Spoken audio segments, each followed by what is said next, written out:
Hi, my name's Abraham, And I'm Shaya. and we're the head students at Dover Court. And today we'll be interviewing the MIT visitors about not only their life at MIT, but also their time at Singapore and teaching here at Dover. So, would you like to introduce yourself? Yes, of course. My name is Faduma. I am a master's student in the Electrical Engineering and Computer Science department, and as well as the Brain and Cognitive Science department. So what are your first impressions of Singapore, and how does the environment differ to America? Sure. Singapore is so green. There's so much biodiversity. It's really beautiful. And things are a lot more clean, a lot more communal focused. It's really cool and exciting to see that. What was your first impression of Dover Court? Is it similar or different to other schools you've attended or taught at? So in some ways it's very similar, and in some ways it's very different. I think the American system is a little bit different. Usually elementary is pretty far from middle and high school. But I think it's so cool. There's also such an interesting diversity of activities that happen on campus, which you see a little bit less with American schools. So what have you enjoyed most about teaching the classes in Dover so far? The children are so funny and smart. I've been teaching a few art lessons so far, and the things they draw are things that I'm just so surprised that to see people come up with. It's really fun. Do you have a favorite class or year group that you've taught? I think I've been teaching world building with some years, and I think it's really fun when I do world building because you can really see what the kids are thinking and excited about. Because when they have that sort of level of free reign to come up with whatever they want, it's really exciting. So moving on to more about MIT, how is the process of applying and being accepted into MIT? For sure, yes.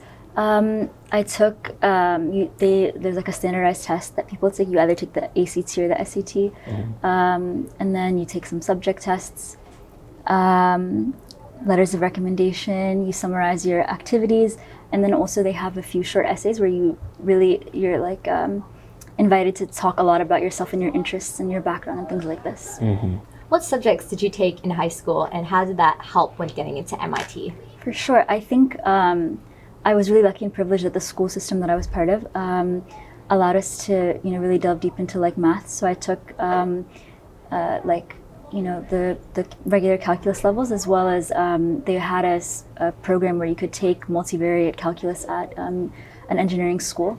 So that was really fun. I also took AP statistics, and then I took a few science classes and some research classes, and that was really fun. And did you only apply to MIT, or what other universities did you apply to? So I applied to actually a wide array of universities. I applied to some schools, very few on the West Coast because that was just too far. But I applied to some schools in the South. I applied to Rice. I applied to MIT, and I also applied to some more local schools. I grew up in Virginia, so I applied to the University of Virginia as well. Okay. What extracurriculars did you do during high school? Yes, so during high school I did debate. I also did robotics, and that was really fun. Yeah. So what is the coolest part of the MIT campus?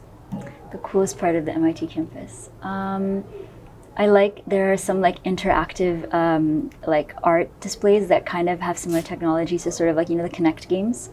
So that's really cool. You walk in and it kind of distorts your image in fun ways. I think also MIT's campus has a lot of super avant-garde architecture. There's one building that's a campus auditorium that stands only on 3 points. There's entirely glass buildings and things like that. It's really cool. Is it cool to see the Singapore architecture here? Because it must be so different to not only architecture in America, but also the MIT campus. Yes, it's so different. It's very almost one with nature. It's kind of embedded in, versus I feel sometimes stuff back home really sticks out, is super separate from the environment. So I think it's cool to see that sort of contrast. So what are some fun things that you do on campus, outside of class? Yes, so outside of class, I used to be really involved with the campus fashion magazine. People would make clothes, and we'd produce a cool collection of beautiful things people had made at the end.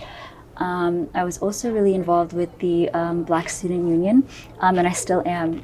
I help like organize reading group, and so we like collect a variety of readings about culture, collective, communal health, and things like this. And we discuss them, and it's a really fun environment to be in. What has been your favorite style or like fashion throughout the years, and also like the different decades? Oh, this is such a good question. I'm trying to think. What did I really like?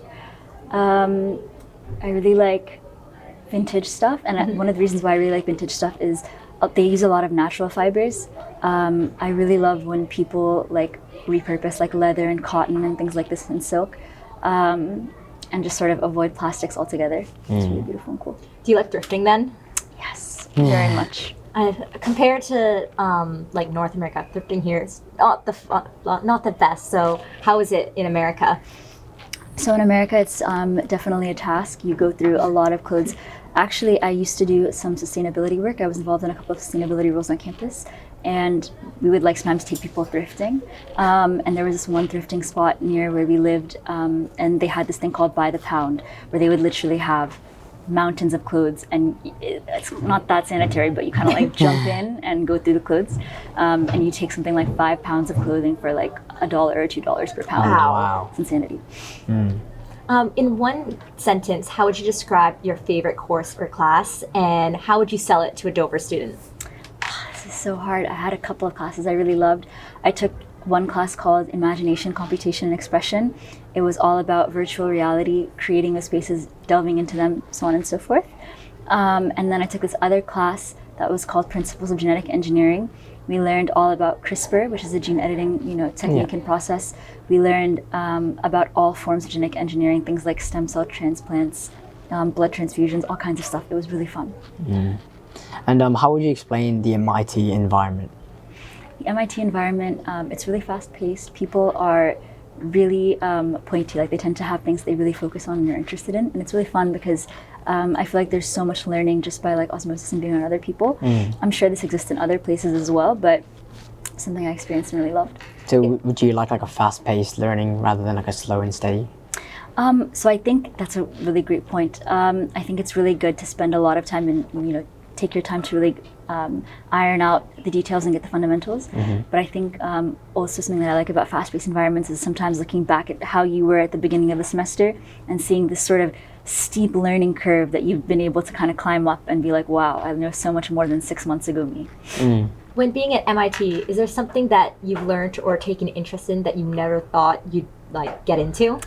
Yes. So I remember during my visit weekend, I was like talking to some upperclassmen and I was like, I love this, I love that. I talked to them about how I was really interested in how there are like algorithms that kind of know you better than you might know yourself and things like this. And I was like, yeah, so this is so interesting to me. I'm going to be a neuroscience student. And they said to me, no, you're not. You're going to be a CS student. and I kind of dismissed them. And then surely enough, I ended up being a CS student by like my first semester end. What is the most coolest or most proud work that you've produced, and what did it do?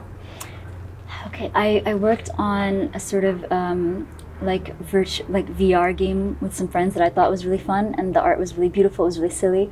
And then something else that I worked on that I really loved was I wrote a paper for the MIT. Instead of having undergraduates write theses, like a thesis for most departments, they have you take communication intensive courses, and you do like 2 per major. I was studying math for a lot of undergrad, and so I wrote a paper on generalization error, and that was really cool. It's like really helpful and kind of the basis of a lot of like machine learning and statistics. It was really fun. So throughout the interview, you've talked a lot about art. So do you enjoy going to art galleries, and have you checked out the ones here? So actually, I have not, but it is high up on my to-do list. I definitely want to go to. I saw that they had like relocated the art museum in Singapore into like this like really beautiful looking warehouse. So I'm really excited to go. Yes, I've been there. It's got some really cool events going on there, so you'll definitely enjoy it. You should also check out the Art Science Museum. Oh, okay. I will definitely see it. And finally, you mentioned how you're a graduate student now. How would that like differ to being an undergraduate student? Oh, yes. So being a graduate student, you definitely are a little bit more honed in and focused on like your area of choice. So it's one thing. The other thing is that it's a bit more independent. You know how people tell you like, when you leave high school and you go to college, it's like a significant increase in independence. I think undergraduate to graduate is also significant increase. I think also you have a lot more free time in some ways to really like focus on your like specific studies and also like your life in general. Well, thank you so much for attending this interview and allowing us to ask you questions. And we hope you enjoy the rest of your time in Singapore and just being at Dover. Yes, thank you. Thank you. Thank you.